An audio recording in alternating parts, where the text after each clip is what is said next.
My family called me a disappointment. My father said I'd never amount to anything worthwhile. My mother crossed herself whenever my name came up in conversation, as if mentioning me was inviting bad luck into their home.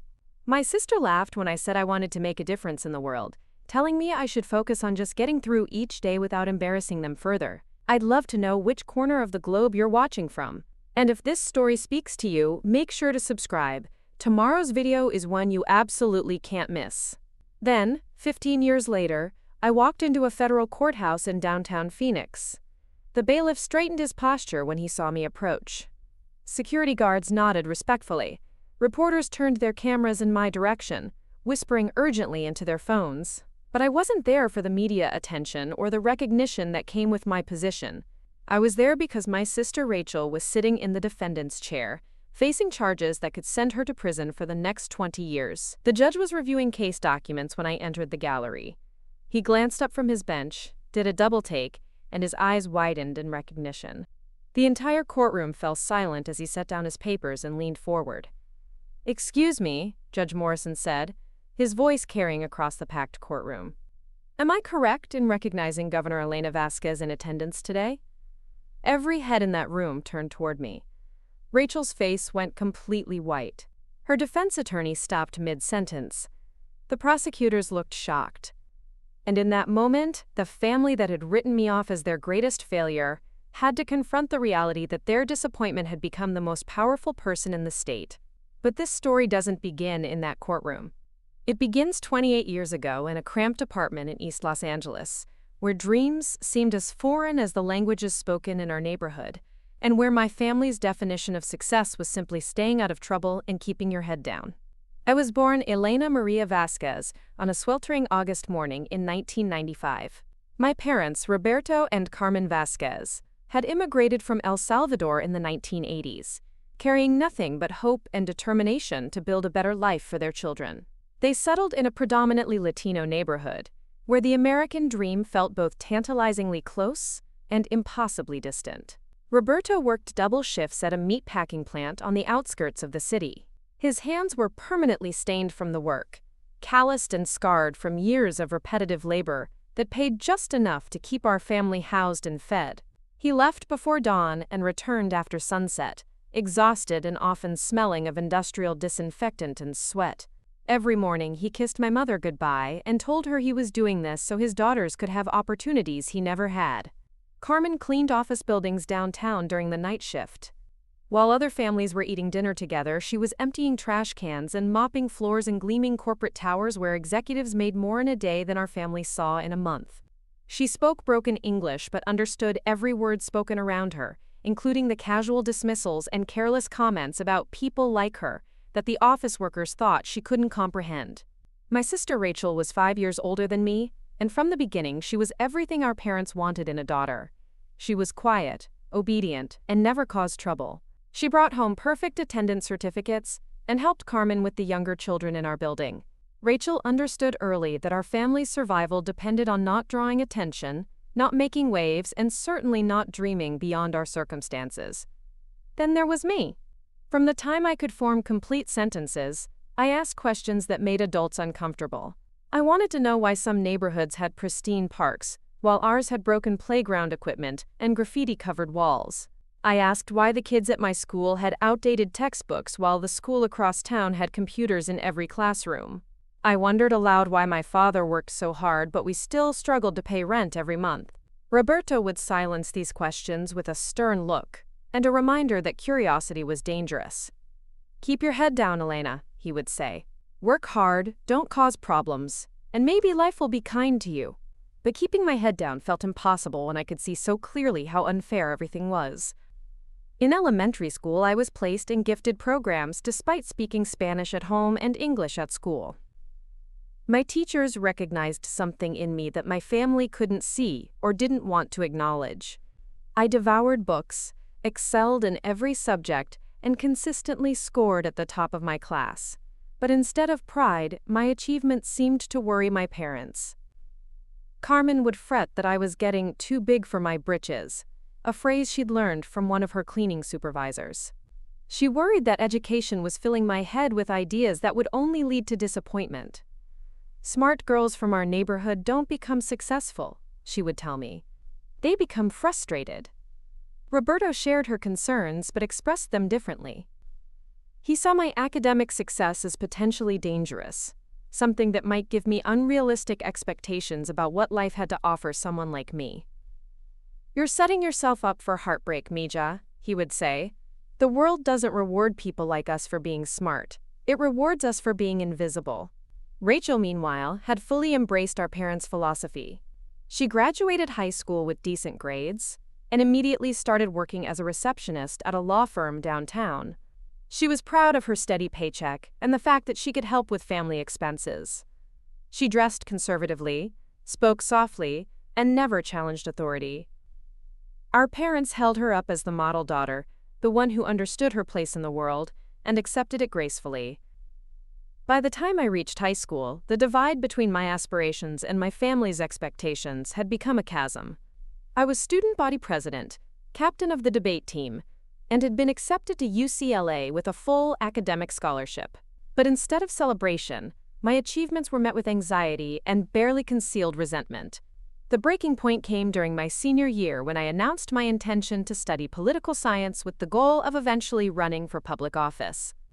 I had been inspired by a visiting speaker at school, a young Latina congresswoman who had grown up in circumstances similar to mine. She spoke about the power of representation, about the importance of having people in government who understood the struggles of working families. I remember the exact moment I shared this dream with my family. We were sitting around our small kitchen table eating Carmen's homemade tamales. The conversation had turned to my college plans, and I was buzzing with excitement about my future. "I want to be a voice for people like us," I said, unable to contain my enthusiasm. "I want to run for city council first, then maybe state legislature, and eventually I want to be governor. I want to make sure families like ours have opportunities, that kids like me don't have to choose between helping their parents and pursuing their education." The silence that followed was deafening. Roberto set down his fork and looked at me with a mixture of disappointment and disbelief. "Governor?" he said, as if I had announced my intention to become an astronaut. "Elena, you're living in a fantasy. People like us don't become governors. We vote for governors if we're lucky, but we don't become them." Carmen crossed herself and muttered a prayer under her breath. "This is what happens when you fill a girl's head with too many ideas," she said to Roberto, as if I wasn't sitting right there. "She loses touch with reality." But it was Rachel's response that cut the deepest. She laughed. Not a gentle, encouraging laugh, but a bitter, dismissive sound that seemed to come from somewhere dark inside her. "Governor Elena Vasquez," she said, shaking her head, "you can't even convince our neighbors to respect you, and you think you're going to run a state? Elena, you need to wake up. You're smart, I'll give you that, but being smart isn't enough. You're brown, you're poor, and you're from East LA. The people who become governors come from country clubs and prep schools, not from apartments like this." Her words hit me like physical blows. This wasn't coming from strangers or adversaries.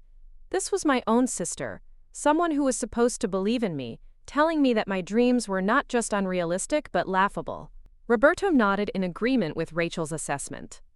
"Your sister is right, Elena. It's good to have goals, but they need to be realistic goals. Finish college, get a good job, maybe as a teacher or a social worker. Help people in small ways. Don't try to change the world. It will only break your heart."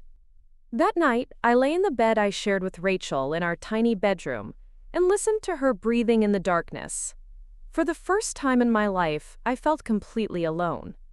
The people who were supposed to love me unconditionally had just told me that my biggest dreams were my biggest flaws. They weren't just discouraging me. They were ashamed of me. But something had been ignited in me that night that couldn't be extinguished by doubt or fear or family disappointment. As I stared at the water stain on our ceiling and listened to the distant sounds of the city, I made a promise to myself that I would shape everything that came after. I was going to prove them wrong. Daishu. Not out of spite, though that was certainly part of it, but because I had seen what was possible when someone refused to accept limitations that others tried to impose on them. I had witnessed the power of representation, of having voices in government that reflected the experiences of people who had been ignored for too long. My family called me a disappointment because I dared to dream beyond their understanding of what was possible.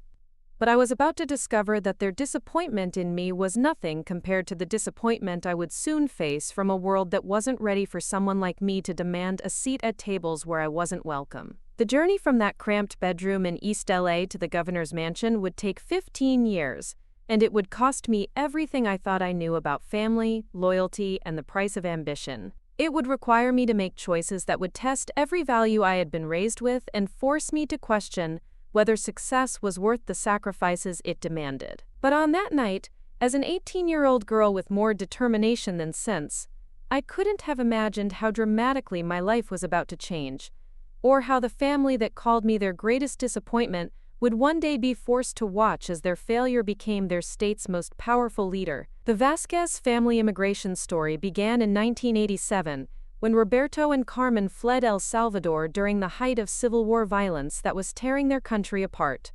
Roberto had been a promising engineering student at the Universidad de El Salvador before guerrilla warfare made attending classes impossible. Carmen had worked as a seamstress in a textile factory that was bombed twice in 6 months. A lot of love and effort went into bringing this story to life. If you're enjoying it, we'd be so grateful if you'd subscribe to our channel. Now, back to where we left off. They arrived in Los Angeles with 2 suitcases, $43, and Carmen was already 3 months pregnant with Rachel. Roberto spoke functional English from his engineering studies, but Carmen knew only basic phrases she had memorized from a phrase book during their journey north. They settled in a 1-bedroom apartment above a market where the rent was cheap, and the landlord asked a few questions about documentation. Roberto's first job was washing dishes at a diner near downtown. Despite his engineering background, his El Salvadoran degree meant nothing to American employers, and his accented English made him invisible for office positions. He worked 16-hour days, sending every extra dollar to Carmen, who was struggling with a difficult pregnancy while learning to navigate an entirely new country. Rachel was born in the charity ward of Los Angeles County Hospital. Roberto held his daughter for the first time while still wearing his dishwasher uniform, grease stains on his sleeves, and the smell of industrial soap clinging to his hands. In that moment, he made a promise that would define how he raised his children. They would never draw the wrong kind of attention that could threaten their family's fragile stability in America. By the time I was born 5 years later, Roberto had worked his way up to assistant manager at the diner and eventually found steadier employment at the meatpacking plant.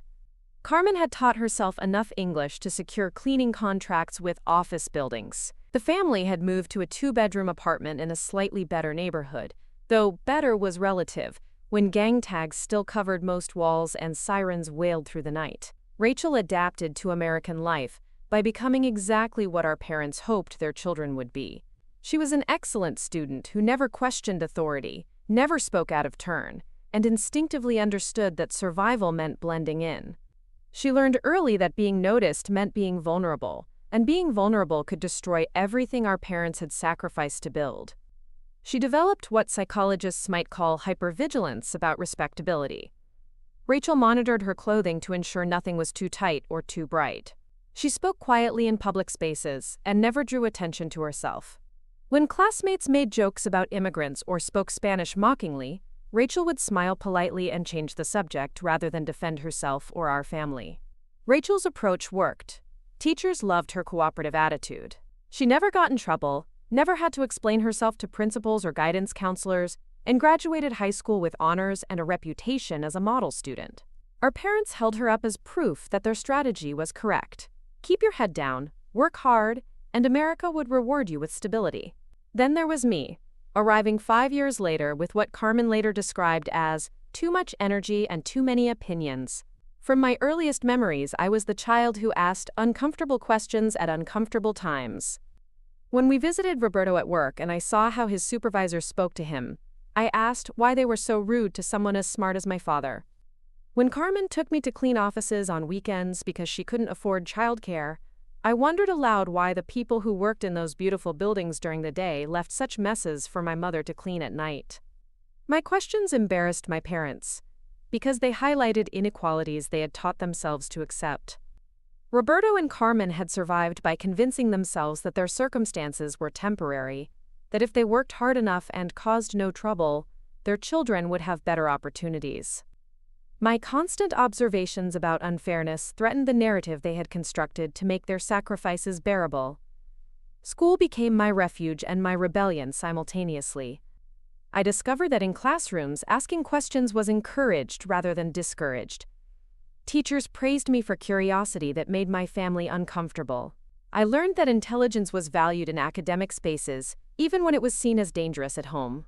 By third grade, I was reading at a high school level. My teacher, Mrs. Patterson, was a young African-American woman who had grown up in South Central Los Angeles and understood the complex dynamics of being a bright child in a family that feared education might create unrealistic expectations. She began staying after school to give me advanced books and encouraged me to enter essay contests and academic competitions. Mrs. Patterson was the first person who told me that intelligence was not something to hide or apologize for.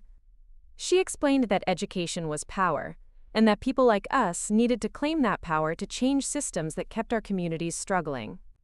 These conversations planted seeds that would eventually grow into my political ambitions, but they also created a growing disconnect between who I was becoming and who my family expected me to be.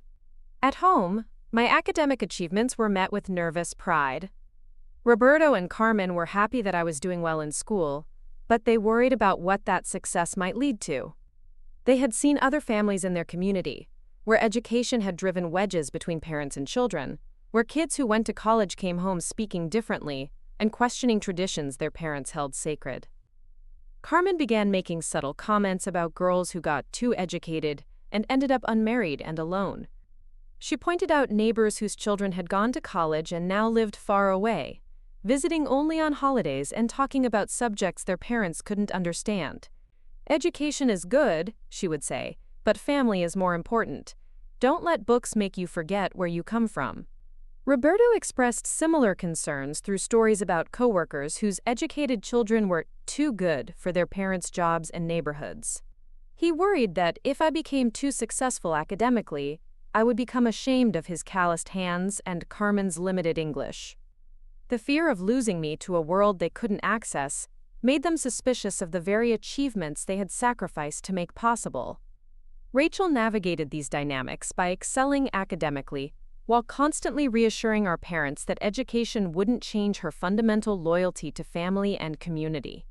She studied hard but never talked about her plans beyond high school. She helped translate documents and handle family business, demonstrating that her education was making her more useful to the family rather than pulling her away from it. But I couldn't contain my enthusiasm about learning and discovery. I came home from school bursting with new ideas and information, wanting to share everything I had learned.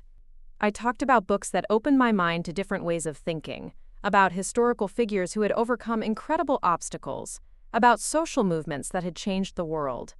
My excitement about education seemed to confirm my parents' worst fears about what academic success might do to their daughter. Instead of seeing my passion as a positive trait, they interpreted it as evidence that I was becoming disconnected from my roots and developing unrealistic expectations about my future.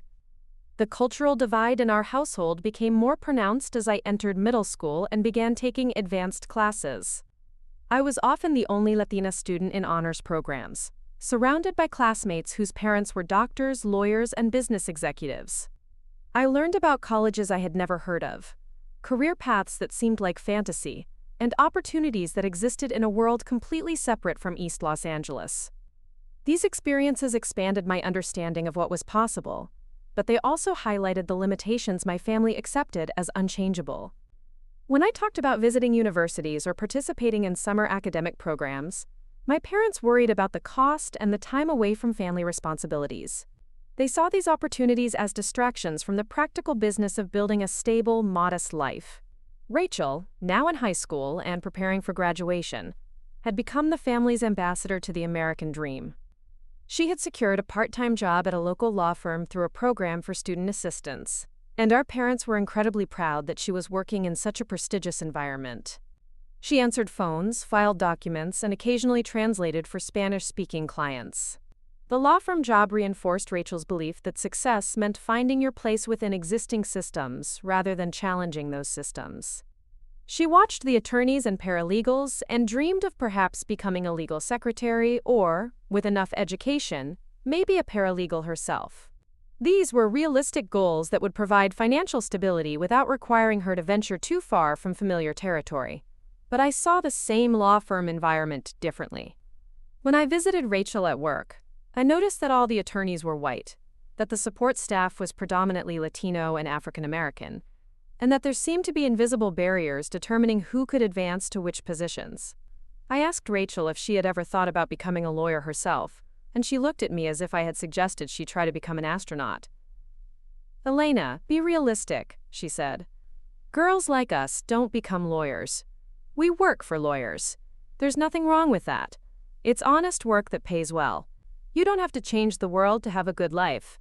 But changing the world was exactly what I wanted to do. The summer before my sophomore year of high school, I was selected for a prestigious academic program at UCLA that brought promising students from underrepresented communities to campus for intensive courses in leadership and public policy. For 3 weeks, I lived in dormitories, attended lectures by professors and politicians, and participated in mock legislative sessions where we debated actual policy issues. It was the first time I had been surrounded by other students who shared my passion for ideas and my belief that education could be a tool for social change. I met kids from backgrounds similar to mine who were planning to attend Ivy League universities, who wanted to become doctors and lawyers and politicians. I discovered that my dreams weren't unrealistic. They were just bigger than anything my family had been able to imagine. When I returned home from the program, I was transformed. I had seen what was possible when someone refused to accept limitations based on their background or their family's expectations. I had met successful adults who had grown up in circumstances similar to mine, and who had used education and determination to build lives of purpose and influence. But my family interpreted my transformation as confirmation of their worst fears. I was changing in ways they couldn't understand or control, developing ambitions that seemed to pull me away from everything they valued. The seeds of the conflict that would eventually tear our family apart had been planted, and they were beginning to grow in the fertile ground of misunderstanding and fear.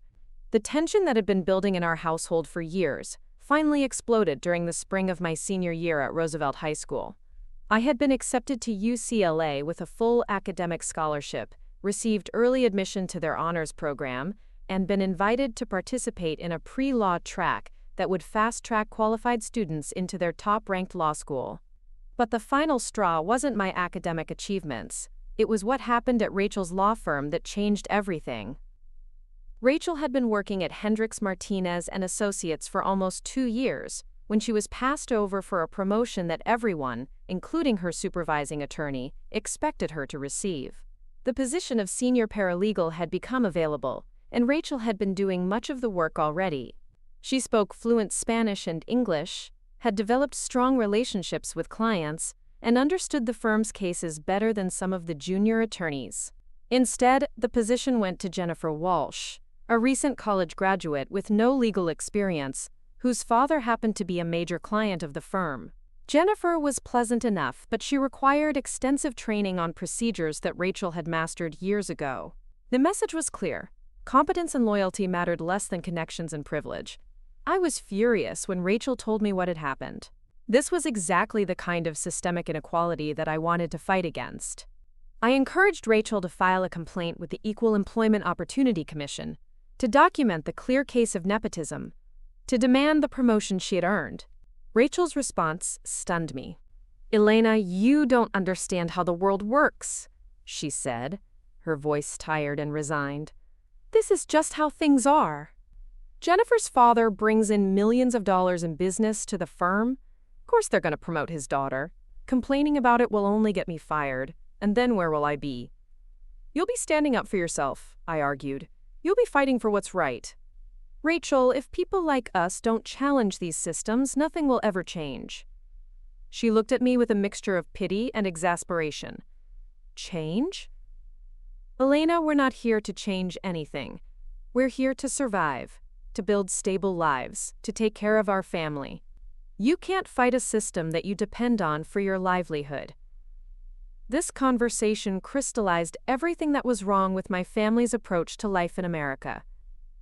They had become so focused on not losing what little they had gained that they couldn't imagine fighting for what they deserved. Their survival strategy had become a trap that kept them accepting injustices that could be challenged. I decided to take action on Rachel's behalf, even if she wouldn't take action for herself. I spent weeks researching employment law, documenting the timeline of Rachel's work at the firm, and gathering evidence of the promotion process. I contacted the EEOC, spoke with a civil rights attorney who took cases pro bono, and prepared a comprehensive complaint that laid out the clear pattern of discrimination. When I presented this to Rachel, expecting gratitude for the work I had done on her behalf, she was horrified. "Are you insane?" she shouted, louder than I had ever heard her speak.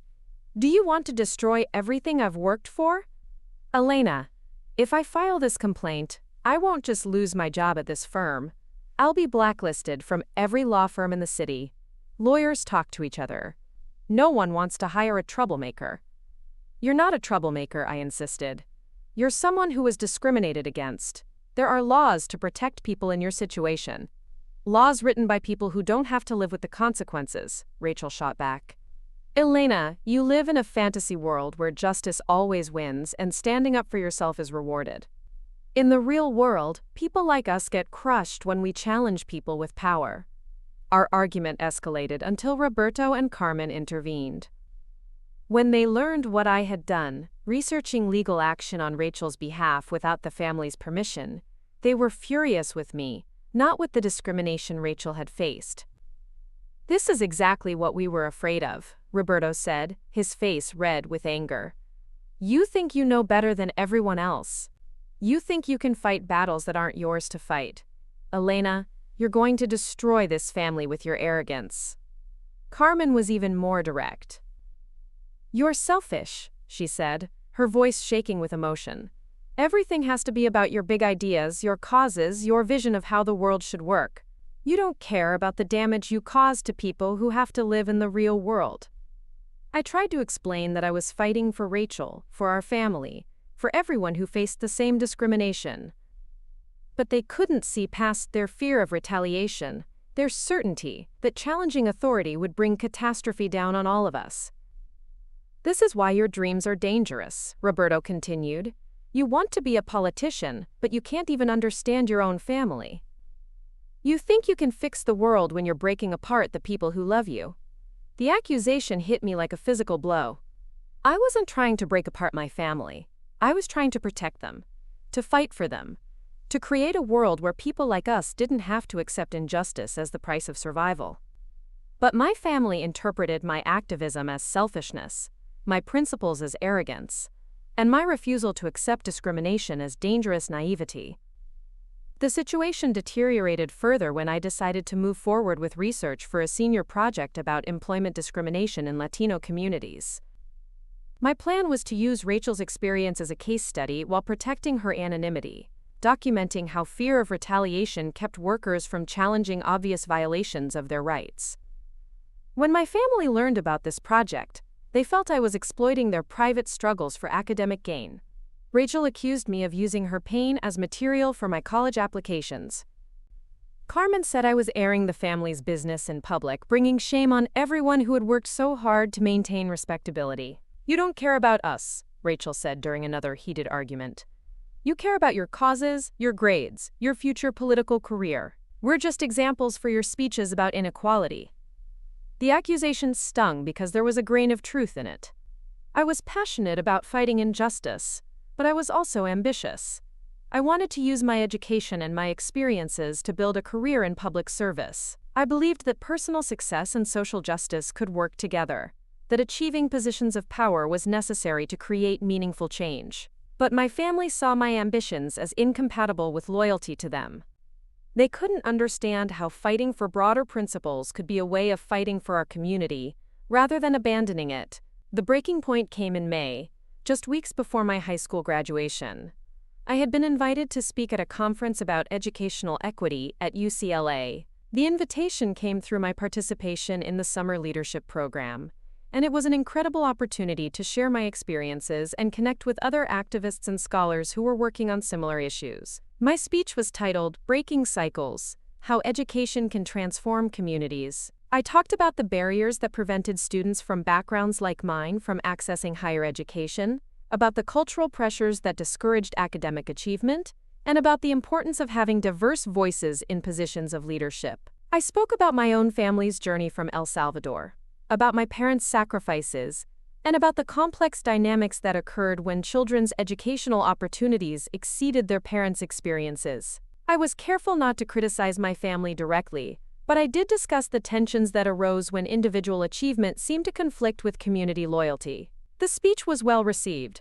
Several professors approached me afterward to discuss graduate school opportunities. A state legislator who attended the conference invited me to intern in her office. The event was covered by the university newspaper and picked up by a local Spanish-language television station. I was proud of the speech and excited about the connections I had made. I thought my family would be proud too. Their daughter speaking at UCLA, being recognized for her academic achievements, representing our community on an important platform. Instead, they were humiliated. A family friend had seen the television coverage and called Carmen to ask why Elena was talking about private family business on TV.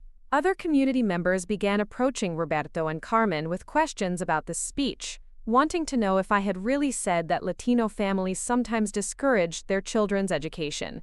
The coverage had been respectful and focused on systemic issues rather than personal criticism, but my family felt exposed and betrayed. They believed I had used our private struggles as material for public consumption, that I had portrayed them as obstacles to my success, rather than the foundation that made it possible.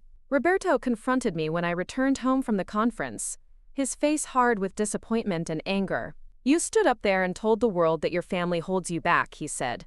"You made us sound like ignorant people who don't want their children to succeed." "That's not what I said," I protested. "I talked about systemic barriers, about the complex dynamics that affect many families. I never criticized you or Mom or Rachel specifically." "You didn't have to say our names," Carmen interjected. "Everyone who saw that interview knows exactly who you were talking about. You told strangers that your parents are afraid of your education, that your family doesn't understand your dreams." "Those aren't criticisms," I said desperately. "Those are just realities that many families face." I was trying to help people understand the challenges, not blame anyone for them. But my explanations fell on deaf ears. My family had heard only betrayal in my words, only evidence that I valued my public image more than their privacy and dignity. Rachel was the most hurt by the speech. She felt I had indirectly referenced her situation at the law firm, her decision not to challenge discrimination, her choice to accept limitations rather than fight them. Even though I had not mentioned her by name or given any identifying details, she knew that people who were familiar with our family might connect the dots. "You think you're so much better than us," she said, tears streaming down her face. "You think we're cowards because we don't fight every battle, because we don't turn everything into a cause. But Elena, we're not cowards. We're realistic. We understand that some fights cost more than they're worth." "I don't think I'm better than you," I said, reaching out to touch her arm. "I love you. I'm fighting for you, for all of us." She pulled away from my touch. "No, you're fighting for yourself. You're fighting to prove that you're different from us, that you're special, that you deserve better than the life we've built." The words hung in the air between us, a final acknowledgement of the chasm that had opened between my vision of family loyalty and theirs. That night, Roberto and Carmen called a family meeting. They sat Rachel and me down at our small kitchen table, the same table where I had announced my dreams of becoming governor, and delivered an ultimatum that would change everything. "Elena," Roberto began, his voice formal and distant, "you have a choice to make. You can be part of this family, which means respecting our privacy, our values, and our decisions. Or you can continue down this path of putting your ambitions ahead of everyone else's welfare." "We're not asking you to give up your education," Carmen added. "We're proud that you're going to UCLA, but you need to understand that your actions have consequences for all of us, not just for you." I looked at Rachel, hoping for some sign of support, but she avoided my eyes. "What exactly are you asking me to do?" I said. Roberto's response was clear and final. Stop using our family as material for your speeches and your projects. Stop challenging systems that we have to live within. Stop pretending that your success gives you the right to judge how the rest of us choose to survive. In that moment, I realized that my family wasn't just asking me to change my behavior, they were asking me to change who I was. They wanted me to succeed, but only in ways that didn't threaten their understanding of how the world worked. They wanted me to achieve without challenging, to rise without lifting others, to accept injustice as the price of stability. I couldn't do it. I can't promise to stop fighting for what's right, I said quietly. I can't promise to ignore discrimination or accept inequality just because challenging it makes people uncomfortable. That's not who I am, and it's not who I want to become. The silence that followed was the sound of a family breaking apart. Roberto stood up from the table, his face set in an expression I had never seen before. Not anger, but something worse. Disappointment so profound it looked like grief. "Then you've made your choice," he said, "and we've made ours." The morning after the family meeting, I woke up to silence. Not the comfortable quiet of a household beginning its day, but the oppressive silence of people actively avoiding each other. Carmen had already left for her early cleaning shift without making coffee, something she had done every morning for as long as I could remember.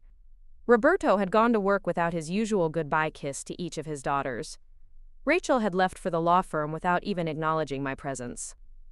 I had crossed a line that couldn't be uncrossed. Over the next 3 weeks, I lived like a ghost in my own home. My family spoke around me rather than to me. When they needed to communicate something directly, they used the politeness reserved for unwelcome guests. "Elena, your dinner is on the stove. Elena, there's mail for you on the counter. Elena, please turn down your music." The worst part wasn't the anger. It was the careful neutrality, the way they had emotionally evicted me while I still physically lived in their space. I tried everything to bridge the gap. I offered to help with household chores I had never done before. I attempted to start conversations about safe topics like weather and neighborhood news. I even considered apologizing for the speech, though I couldn't figure out how to apologize for something I didn't believe was wrong. Nothing worked. My family had made their decision, and that decision was to treat me like a stranger who happened to share their address. Rachel was the most painful to watch. We had shared a bedroom for 18 years, but now she moved through our space like I was invisible. She would get dressed for work while looking past me, brush her teeth while I stood next to her at the bathroom sink without making eye contact, and fall asleep each night turned away from my side of the room. I kept thinking about the sisters we used to be. Rachel teaching me to braid my hair when I was 6. Both of us staying up late to study for tests, quizzing each other and sharing snacks. Rachel defending me when neighborhood kids made fun of my secondhand clothes or my academic intensity. How had we gotten from there to this frozen wasteland of mutual disappointment? The answer came during my high school graduation ceremony. Dax Sparjai the Mapatai. I had earned the distinction of valedictorian, which meant I would deliver the commencement address to my graduating class. It was an honor I had worked toward for 4 years, and the speech I had prepared was about resilience, about overcoming obstacles, about the importance of lifting others as you climbed. I scanned the audience looking for my family, expecting to see them in the section reserved for families of honors students. They weren't there. My parents, who had worked double shifts to afford the small luxuries that made my education possible, who had attended every parent-teacher conference and school play, who had celebrated every academic achievement with homemade cake and proud phone calls to relatives. They had chosen not to watch their daughter graduate as valedictorian. I delivered my speech to a crowd that included everyone except the people who mattered most to me. When I looked out at the audience and talked about the importance of family support in achieving success, I felt like a fraud. When I thanked parents and siblings for their sacrifices, my voice caught because my own family had decided that my achievements were not worth celebrating. After the ceremony, I walked home alone in my cap and gown, carrying flowers that had been given to me by teachers and classmates. The house was dark when I arrived. My family had not just skipped my graduation, they had made sure to be absent when I returned, so I couldn't even pretend the evening might end with reconciliation. I sat in our empty living room, still wearing my graduation regalia, holding my diploma and trying to understand how the happiest day of my academic life had become the loneliest night of my entire existence. That's when I found the envelope. It was sitting on the kitchen table with my name written in Roberto's careful handwriting. Inside was a letter that changed everything. Elena, your mother and I have made a difficult decision. We believe it is best for everyone if you make other living arrangements after you graduate. We are not throwing you out in anger, but we cannot continue to have our private lives discussed in public forums or have our family decisions questioned and challenged. You are clearly ready to live independently and pursue your own path. We have opened a bank account with $2,000 to help you transition to college housing early. Rachel will help you pack your belongings this weekend. We wish you success in your studies and your future career. When you are ready to respect your family's privacy and understand your place within this household, you will always be welcome to visit. We love you, but we cannot live with the constant conflict your presence brings to our home. Roberto and Carmen Vasquez. I read the letter 3 times before its meaning fully sank in. My parents weren't just asking me to change my behavior. They were asking me to leave. My graduation gift was eviction. The $2,000 they mentioned represented months of saved tips from Carmen's cleaning jobs and overtime pay from Roberto's factory work. They had been secretly setting aside money to help me transition to college, but instead of supporting my dreams, they were using it to facilitate my exile.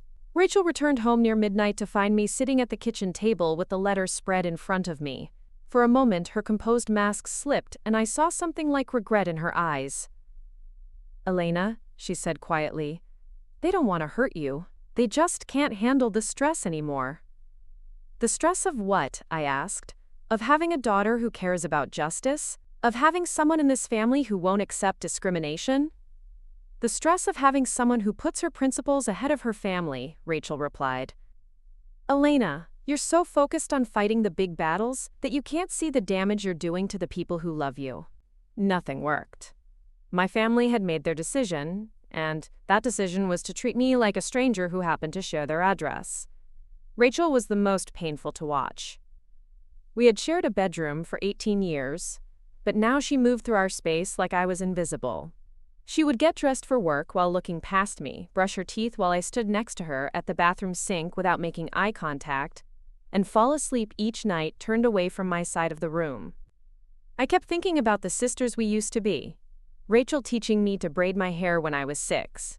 Both of us staying up late to study for tests, quizzing each other and sharing snacks. Rachel defending me when neighborhood kids made fun of my secondhand clothes, or my academic intensity. How had we gotten from there to this frozen wasteland of mutual disappointment? The answer came during my high school graduation ceremony. Knafnakansiquian. I had earned the distinction of valedictorian, which meant I would deliver the commencement address to my graduating class. It was an honor I had worked toward for 4 years, and the speech I had prepared was about resilience, about overcoming obstacles, about the importance of lifting others as you climbed. I scanned the audience looking for my family, expecting to see them in the section reserved for families of honor students. They weren't there. My parents, who had worked double shifts to afford the small luxuries that made my education possible, who had attended every parent-teacher conference and school play, who had celebrated every academic achievement with homemade cake and proud phone calls to relatives. They had chosen not to watch their daughter graduate as valedictorian. I delivered my speech to a crowd that included everyone except the people who mattered most to me. When I looked out at the audience and talked about the importance of family support in achieving success, I felt like a fraud. When I thanked parents and siblings for their sacrifices, my voice caught because my own family had decided that my achievements were not worth celebrating. After the ceremony, I walked home alone in my cap and gown, carrying flowers that had been given to me by teachers and classmates. The house was dark when I arrived. My family had not just skipped my graduation. They had made sure to be absent when I returned, so I couldn't even pretend the evening might end with reconciliation. I sat in our empty living room, still wearing my graduation regalia, holding my diploma and trying to understand how the happiest day of my academic life had become the loneliest night of my entire existence. That's when I found the envelope. It was sitting on the kitchen table with my name written in Roberto's careful handwriting. Inside was a letter that changed everything. Elena, your mother and I have made a difficult decision. We believe it is best for everyone if you make other living arrangements after you graduate. We are not throwing you out in anger, but we cannot continue to have our private lives discussed in public forums, or have our family decisions questioned and challenged. You are clearly ready to live independently and pursue your own path. We have opened a bank account with $2,000 to help you transition to college housing early. Rachel will help you pack your belongings this weekend. We wish you success in your studies and your future career. When you are ready to respect your family's privacy and understand your place within this household, you will always be welcome to visit. We love you, but we cannot live with the constant conflict your presence brings to our home. Roberto and Carmen Vasquez. I read the letter 3 times before its meaning fully sank in. My parents weren't just asking me to change my behavior. They were asking me to leave. My graduation gift was eviction. The $2,000 they mentioned represented months of saved tips from Carmen's cleaning jobs and overtime pay from Roberto's factory work. They had been secretly setting aside money to help me transition to college, but instead of supporting my dreams, they were using it to facilitate my exile. Rachel returned home near midnight to find me sitting at the kitchen table, with the letter spread in front of me. For a moment her composed mask slipped and I saw something like regret in her eyes. "Elena," she said quietly, "they don't want to hurt you. They just can't handle the stress anymore." "The stress of what?" I asked. "Of having a daughter who cares about justice? Of having someone in this family who won't accept discrimination?" "The stress of having someone who puts her principles ahead of her family," Rachel replied. "Elena, you're so focused on fighting the big battles that you can't see the damage you're doing to the people who love you." As I typed, I realized that my family's rejection had solved one problem while creating many others. I no longer had to navigate the complex dynamics of loving people who didn't understand my ambitions. But I also no longer had the safety net that had made my dreams feel possible.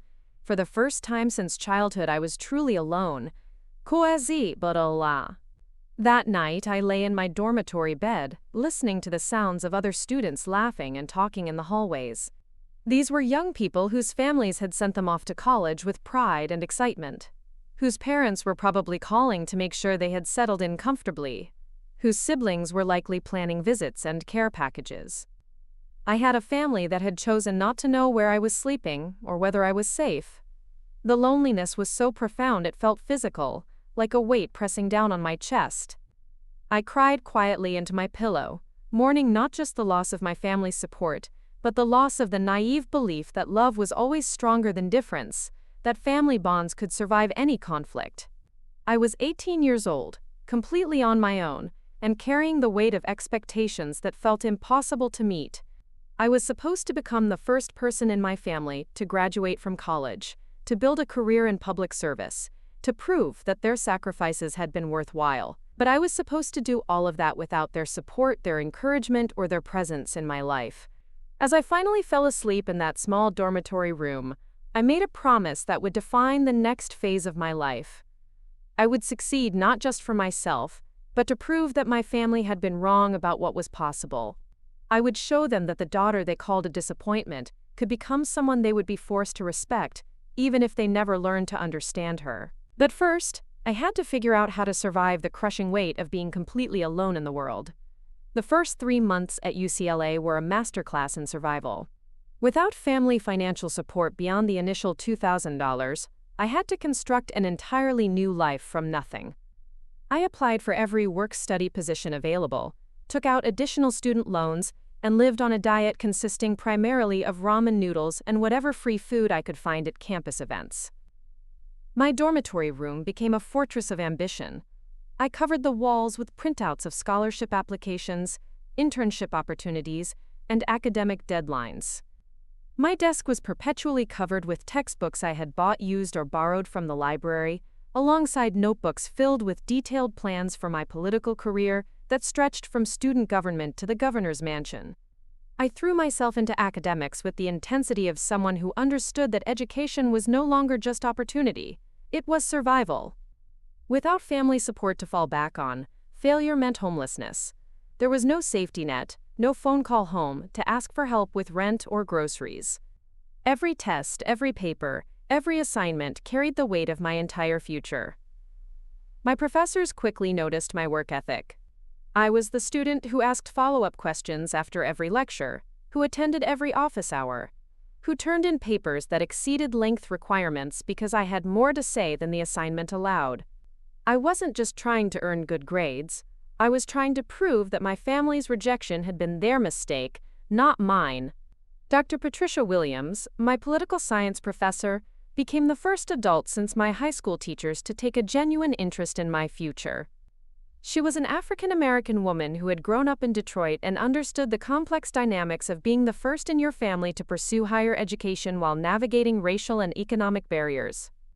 During her office hours in September, Dr. Williams asked me a question that changed my perspective on everything I was experiencing. "Elena," she said, "you write about policy and justice with unusual passion for a freshman. What drives your interest in public service?"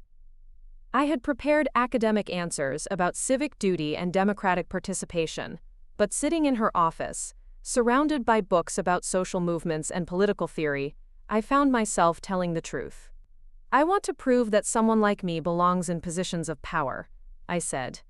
"I want to make sure that other kids from backgrounds like mine don't have to choose between their families and their dreams."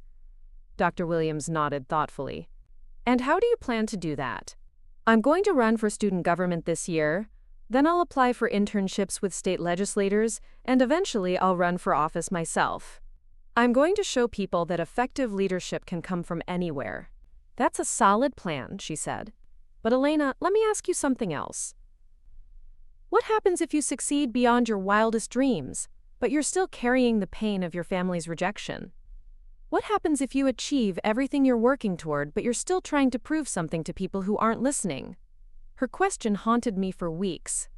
I had been so focused on external validation, proving my worth to my family, to my community, to the world, that I hadn't considered whether my motivations were sustainable or healthy. But I didn't have time for extended self-reflection. I was too busy building the foundation for the life I wanted to create. I ran for freshman class representative in October and won by a landslide. My campaign focused on practical issues that affected students' daily lives, improving campus food options, extending library hours, and creating more affordable textbook programs. I discovered that I had a natural talent for connecting with voters from diverse backgrounds and building coalitions around shared interests. More importantly, I learned that political success required more than just good intentions. It demanded strategic thinking, relationship building, and the ability to compromise without abandoning core principles. These were skills my family had never taught me because they had never imagined I would need them. My success in student government led to an invitation to join the UCLA Pre-Law Society, where I met other students who shared my interest in using legal and political careers to create social change.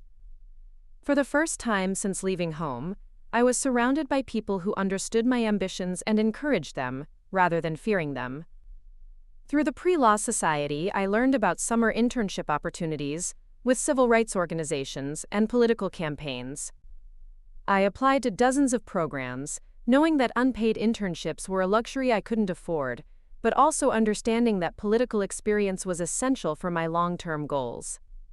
The breakthrough came in February when I received a call from the office of Congresswoman Maria Santos, a Latina representative from California's Central Valley, who had built her career fighting for agricultural workers' rights and educational equity. Her office was offering a paid summer internship for a student interested in immigration policy and Latino political participation. The internship was based in Washington, D.C., which meant I would spend the summer 3,000 miles away from Los Angeles and the family that had already expelled me from their lives.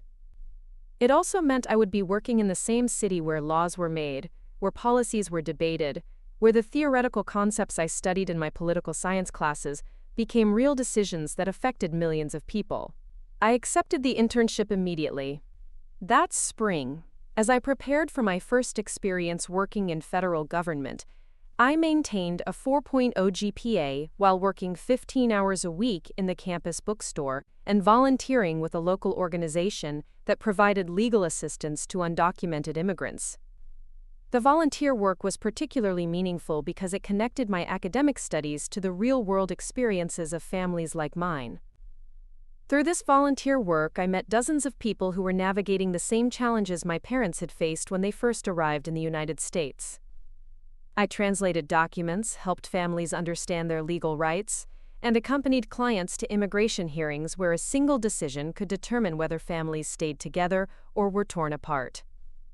These experiences reinforced my commitment to public service while also helping me understand my parents' fears in a new way.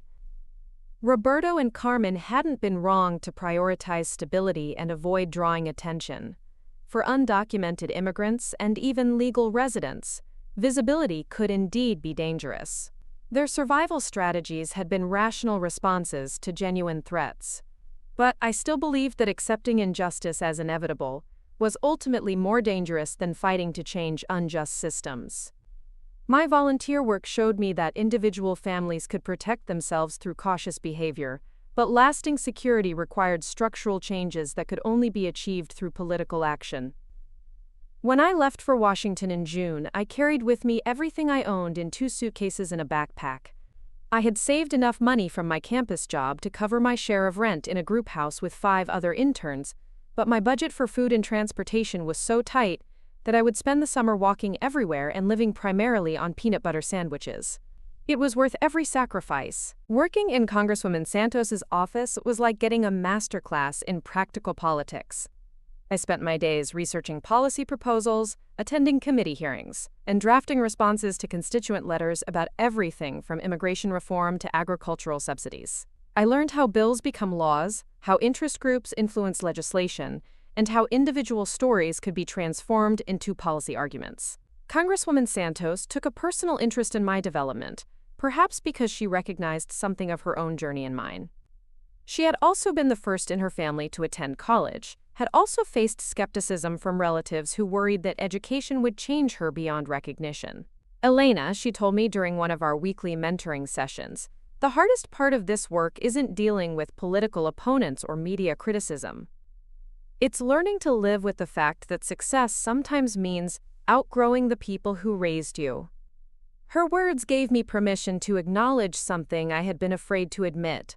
I was changing in ways that would have made reconciliation with my family difficult, even if they had supported my ambitions. My vocabulary was expanding to include terms my parents had never heard.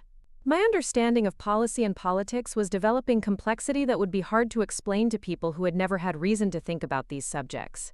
I was becoming someone my 18-year-old self couldn't have imagined, and definitely someone my family wouldn't have recognized. But instead of feeling guilty about this transformation, I began to see it as evidence that my choices had been correct.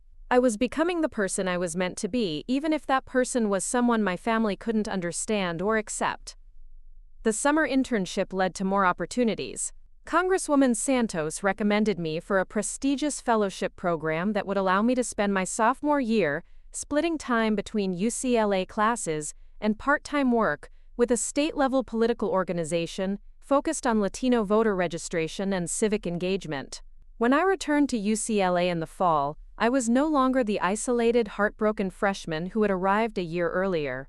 I was a student with clear career goals, professional experience, and a network of mentors who believed in my potential. I had learned to channel my pain into purpose and my anger into activism. I also made a decision that would have shocked my family. I stopped trying to prove them wrong and started working to prove myself right. The difference was subtle but transformative. Instead of pursuing success to show my family what they had lost when they rejected me, I began pursuing success because I genuinely believed I could use positions of power to help other people who faced similar challenges.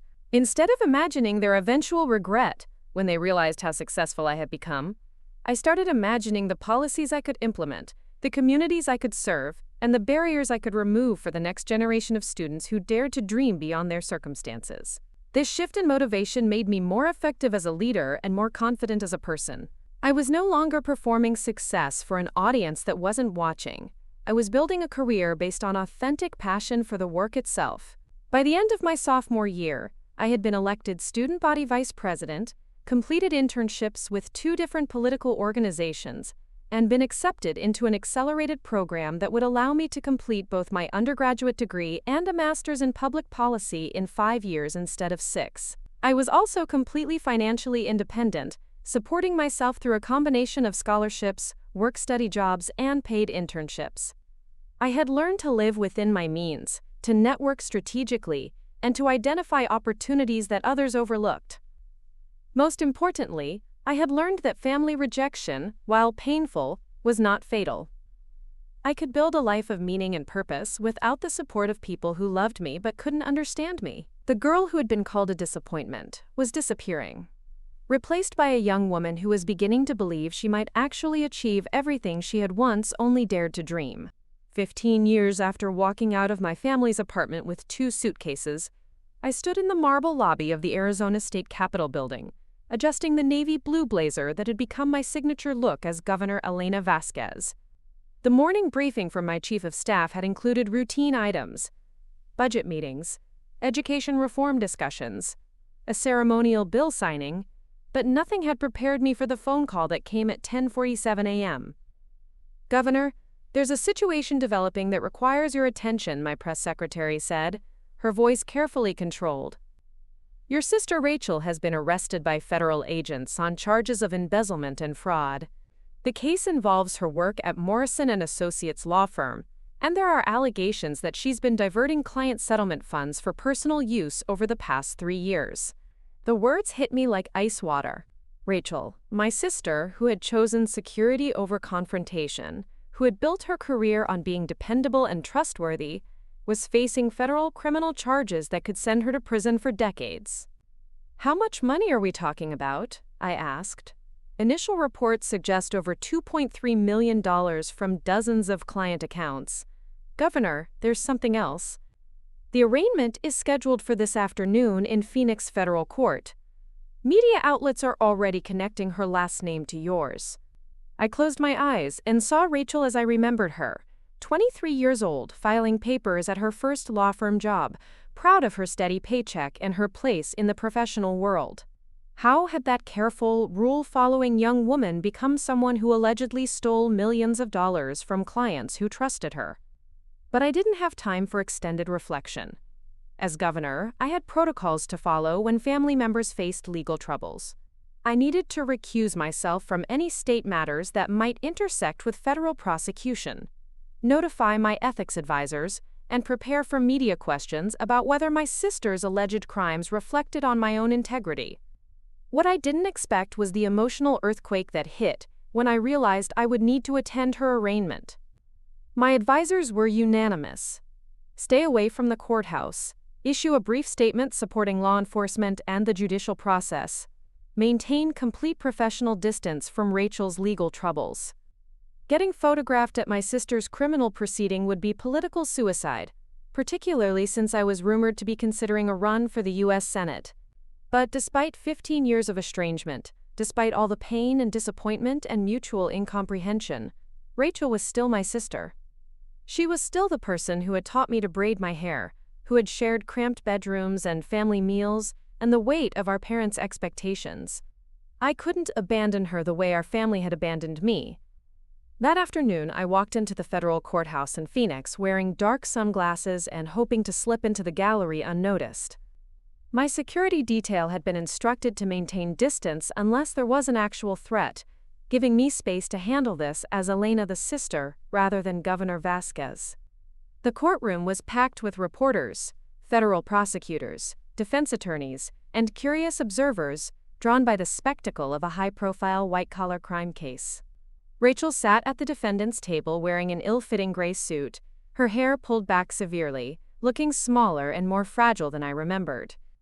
She had gained weight over the years, and there were lines around her eyes that spoke of stress and sleepless nights. But what struck me most was her posture, the same defeated slump she had carried as a teenager when she convinced herself that accepting limitations was safer than fighting for what she deserved.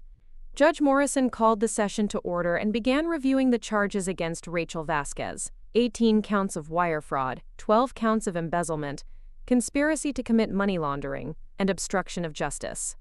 The prosecution outlined a case spanning 3 years, involving sophisticated schemes to divert client settlement funds into personal accounts that Rachel had used to finance a lifestyle far beyond her legitimate income. As the prosecutor detailed Rachel's alleged crimes, I found myself thinking about the conversation we'd had in our childhood bedroom all those years ago, when she told me that challenging systems was dangerous, that people like us needed to accept our place and be grateful for what we could achieve safely.